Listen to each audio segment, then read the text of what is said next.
Welcome to Practicing Precision, where clarity beats complexity every time. I'm Jeannie Lutz, joined as always by Ross Yellen, and we are the co-founders of Precision Practices. Every week, we unpack one big idea about how to grow and run a smarter business without the noise, without the fluff, and absolutely without an 80-slide presentation. 15 minutes or less, always actionable, always obvious. It's time to make things make sense. This is Practicing Precision. So, Jeannie, what are we focused on today? I think that we're going to focus on, in law firm parlance, intake, that really important first step of answering the phone call when a potential new client calls. This can also be known by other terms in other professional services, but it's all about client acquisition, that going from having a discussion to making somebody a truly valued customer or client of your business. Yeah, so I think, taking it outside of the legal landscape for a second, and using a word that in the legal landscape we would never use, sales. It's essentially, how do you onboard your clients? What's the first interaction? And I think, talking about that, I would dare to take the stance, and maybe you'll disagree with me, that the first contact with a prospective client or customer, that's your sale. Whether you want to admit it or not, that's your sale. Yes, you may have 100 more steps identified in your sales journey, but in my view, that very first one is the one that matters, and that is indeed the sale. Agreed. And there's loads of statistics, right? There's loads of statistics about how important that very first interaction is.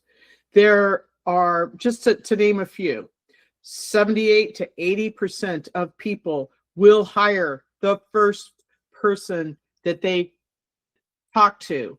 It doesn't have to be face to face. The first person that they talk to, the first person that gets back to them. That's mission critical, right?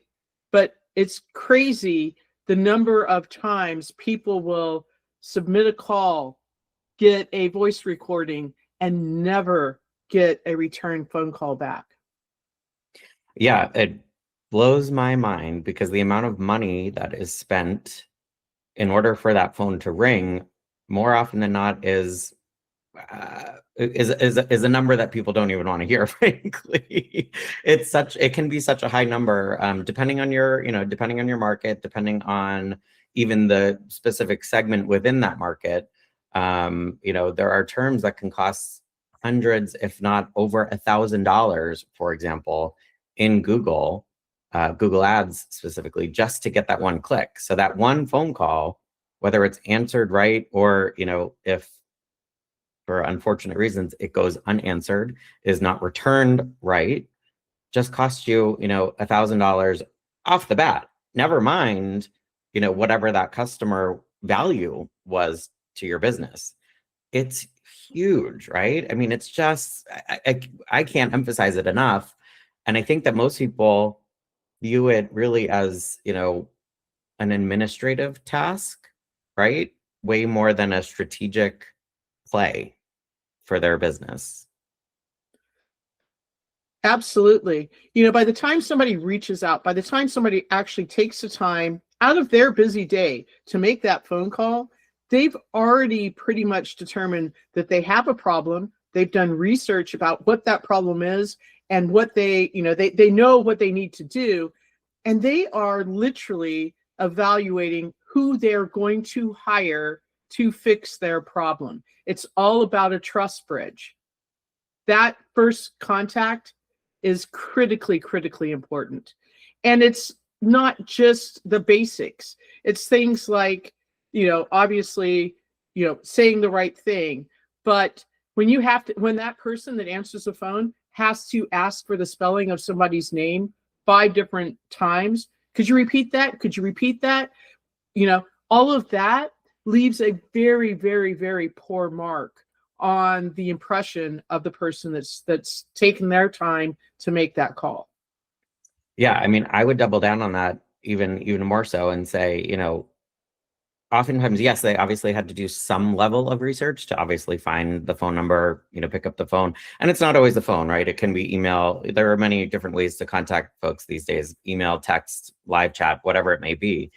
They did a modicum of research in certain circumstances, in exigent circumstances.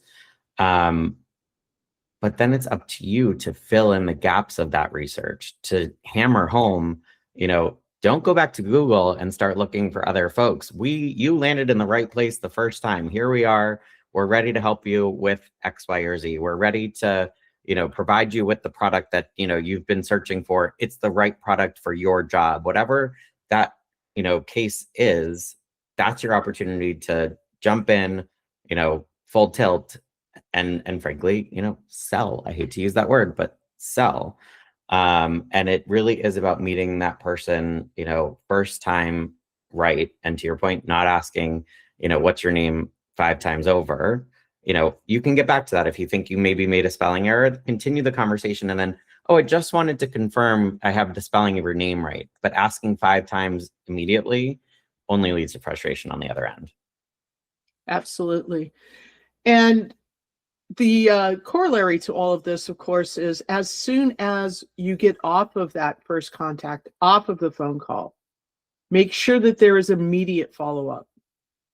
Make sure that the potential new client knows just how much you want to work with them. So immediately an email, and in that email, provide substantive quality information that's easily consumable, to once again just double down on exactly why taking time out to make the phone call to your firm was the right choice. Absolutely. Yeah. And I think this is an important part to bring up our favorite radio station, W2I FM. What's in it for me? That follow-up, I mean, certainly the phone call, but absolutely, unquestionably, that immediate follow-up, you need to, when you are writing that follow-up, yes, you can templatize, but be careful with templates. Make sure if you're using a template approach that it fits the situation you're handling. But make sure that you tune into the emotional side. Why did they call you? Is it an emergency? Is it a purchase they've considered for years? Is it a huge purchase? It is a small purchase. Consider why they contacted you, what they are looking to get out of this conversation, if you will, and tune into that on an emotional level. Don't just say, oh, we've represented, hundreds of thousands of other people and whatnot. That's irrelevant to that person. We are here to help you specifically. So I think that's just such a key differentiation usually in the market. I know people are going to listen to this and say, this is obvious. Take a look at what you have in your systems. I would make a pretty sure bet it's not implemented in the way we're talking about it. And even if, as some people do, even if you use a call service to take that first point of contact, this is a trainable activity that is mission critical. So, I know that a lot of folks are like, oh, we're too busy. It's an administrative task. I'd rather pay another organization to do that first round. Unless that organization is completely trained and knows exactly what sets you apart and why customers should use your service over others, that is a insurmountable hill that you've just created for yourself. Totally agreed. I'm going to take that and run with it for just a second. It's also about, if you use another service, an after hours service, for example, and we can touch into AI. I mean, there are plenty of AI receptionists out there now. I'm not saying that you shouldn't use any of those services, but if you use those services, you need to make that a minimal touch point in the journey. Have them ask a couple of qualifying questions and get contact information. for someone who is on your team or whom you know specifically has what it takes, the skills, the emotional intelligence to make that sale. Remember, this is the first point of sale. It's not an administrative task. It is a sales task. It is a strategic task. And if, so long as, you can use those other companies, just make sure that that follow-up is, as we said, immediate and emotionally intelligent. Or immediate and immaculate, because emotional intelligence is critically important, absolutely. But if you make an error in the communication back, you've basically shot yourself in the foot. If you do get their name wrong, that's overcomable. But if you tell them about or provide comments that aren't aligned to the conversation, you're dead in the water. Yep. Totally agreed.